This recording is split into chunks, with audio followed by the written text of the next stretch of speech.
श्री कृष्ण कहते हैं कि अगर मेरा स्मरण करोगे तो हमेशा मुझे ही सामने ही पाओगे। एक नई गोपी को श्री कृष्ण का बहुत विरह हो रहा था। सारी रात विरह में करवटें बदलते ही बीत रही थी। सुबह ब्रह्म मुहूर्त में जागी तो देखा जोरों की वर्षा हो रही है। बादल बिल्कुल काले काले काले हो रहे हैं, नभ पर बिखरे पड़े हैं। श्याम वर्ण घने बादल देखते ही गोपी की विरह वेदना और ज्यादा बढ़ने लगी और मन ही मन बोली, हे श्याम घन मतलब काले बादल, तुम भी मेरे प्रियतम घनश्याम की तरह ही हो। हे घन, जाओ और उस नटखट को मेरा संदेश दे आओ कि एक गोपी तुम्हारी याद में पल पल तड़प रही है। मेरे इन आंसुओं को अपने जल में मिलाकर श्याम पर बरसा देना। मेरे आंसुओं की तपन से शायद उस छलिया को मेरी पीड़ा का एहसास हो। थोड़ी देर के बाद बारिश रुकी तो मटकी उठाकर अपनी सास से जल भरने की अनुमति मांग कर घर से बाहर निकल गई। मुख पर घूंघट, कमर और सर पर मटकी रखकर कृष्ण की याद में खोई चलती चली जा रही थी। पनघट की डगर पर थोड़ी आगे निकल गई कि बारिश फिर से शुरू हो गई। अब गोपी के वस्त्र भी भीगने लगे। गोपी का बाहरी तन तो बारिश की वजह से भीगने लगा, लेकिन और उसे ठंड भी लगने लगी, लेकिन गोपी का हृदय विरह की आग में जला जा रहा था। गोपी बाहर से ठंडक और अंदर से जलन दोनों को अनुभव कर रही थी। उधर कान्हा को अपनी भक्त की पीड़ा का एहसास हो गया था और वह भी विरह में छटपटाने लगे थे। कहते हैं जब भगवान को सच्चे मन से कोई याद करता है तो भगवान भी उसकी याद में तड़पने लगते हैं और उससे शीघ्र मिलने के लिए उतावले हो जाते हैं।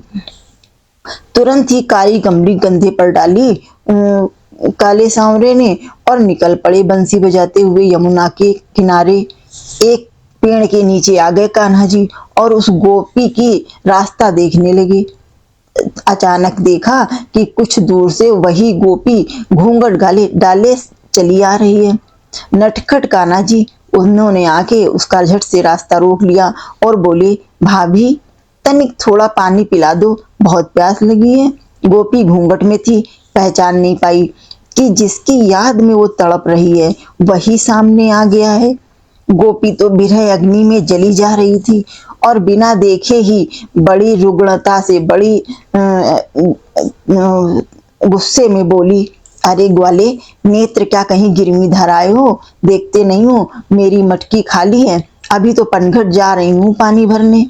नटखट कान्हा जी कहाँ मानने वाले, उन्होंने एक नटखट किया, मंद मंद मुस्कुराते रहे और कान्हा ने घूंघट पकड़ लिया और बोले, अरे भाभी, नेक अपना चांद सा मुखड़ा तो दिखाती जाओ।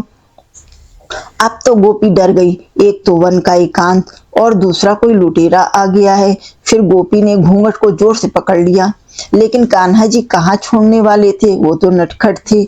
अब दोनों तरफ से घूंघट की खींचातानी होने लगी।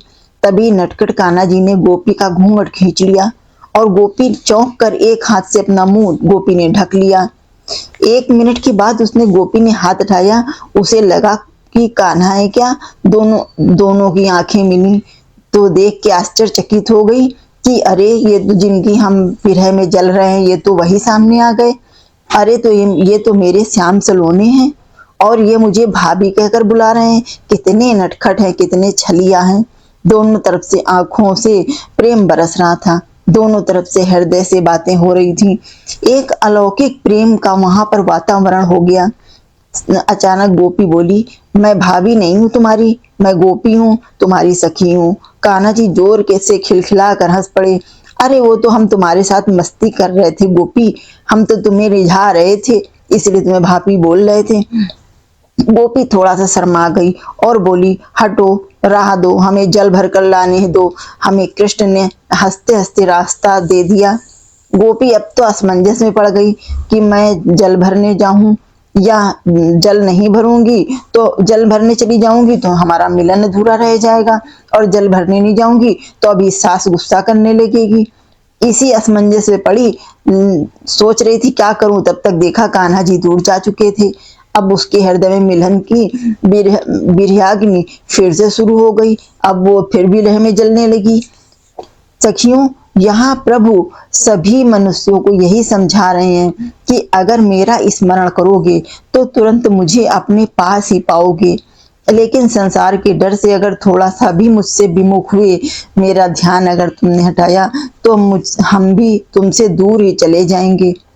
इसलिए जीवन अगर किसी को भगवान से प्रेम करना है तो उसे गोपी के जैसा विरह ही अपने अंदर लाना होगा। अगर कृष्ण जी कहते हैं, अगर मुझे अपने सामने देखना चाहते हो तो हर हृदय में गोपी जैसा भाव होना चाहिए, जिससे हमारा, अगर हर हृदय में गोपी जैसा भाव होगा तो प्रभु सदैव उसके हृदय में वास करेंगे। अब गोपी बिरहाग्नि में जलती हुई कान्हा जी को याद करते हुए अनमने भाव से जल भरकर वापस चल दी। बेचारी कर भी क्या सकती थी। एक मटका सर पे रखा और दूसरे कमर पर। कृष्ण के ख्यालों में खोई सी चली जा रही थी। उसने घूंघट भी नहीं किया, इतना विरह में खो गई कि चारों तरफ बस कृष्ण को तलाश रही है कि फिर से कहीं दिख जाए, फिर से कहीं दिख जाए। कृष्ण जिनका नाम है वो विरह की वेदना भी देते हैं और मिलन का सुख भी देते हैं।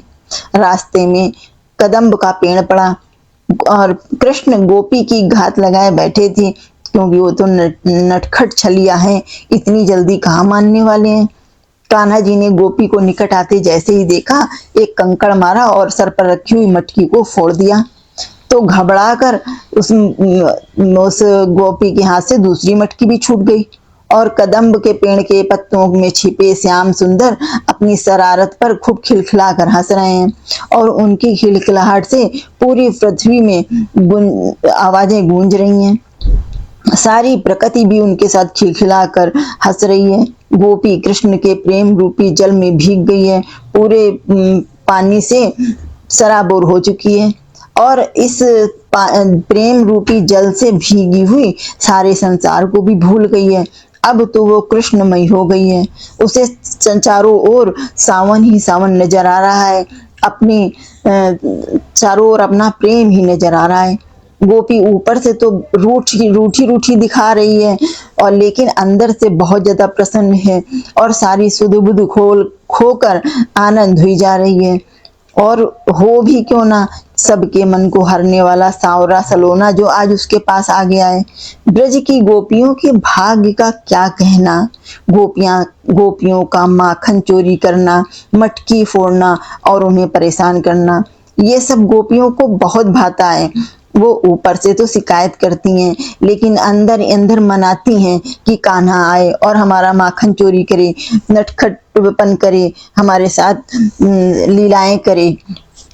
छछिया भर छाछ के लालच में कमर मटका कर जब नन्हे नन्हे कृष्ण नृत्य करते हैं, नाचते हैं, तो सारी गोपियां दीवानी हो उठती हैं और उसके कृष्ण के गाल चूमना शुरू करती हैं। कोई हृदय से लगा कर रोती हैं, कोई आलिंगन करके गोद में बिठा लेती हैं और कोई वचन देने को कहती हैं कि अगले जन्म में मेरा बेटा बनकर ही आना। आहा, गोपियां कितनी भाग्यशाली हैं। एक नन्हा नटखट कान्हा और सैकड़ों गोपियां हैं, सबके अलग अलग भाव हैं। किसी को बेटा दिखता है, किसी को प्रियतम और किसी को सखा, परंतु प्रभु का ऐश्वर्यशाली रूप उन्हें कहाँ पता। उनका अबोध निश्चल मन तो उनके ब्रज का ग्वाल समझकर ही प्रेम करता है, ऐसा प्रेम जिसकी कोई पराकाष्ठा नहीं है। श्याम भी खूब माखन लिपटवाते हैं मुख पर और सब गाल चूम चूम कर लाल कर देती हैं गोपियां नन्हे कृष्ण का, जिससे नन्हे कन्हैया का सांवला रूप और भी मनमोहक लगने लगता है। गोपियों के जो मन में जैसा है वैसा ही वो बर्ताव अपने कान्हा के साथ करती हैं और कृष्ण सभी को उनके मन जैसा प्रेम देते हैं। हे प्रभु, हम भी सैकड़ों वर्षों से आपसे बिछड़े हुए हैं, हम भी गोपियों के जैसा प्रेम अपने मन में बसाए हुए हैं। हमारे भीतर भी गोपी जैसा विरह हो, हम पर भी आपकी ऐसी ही कृपा हो जाए। जय जय श्री राधे।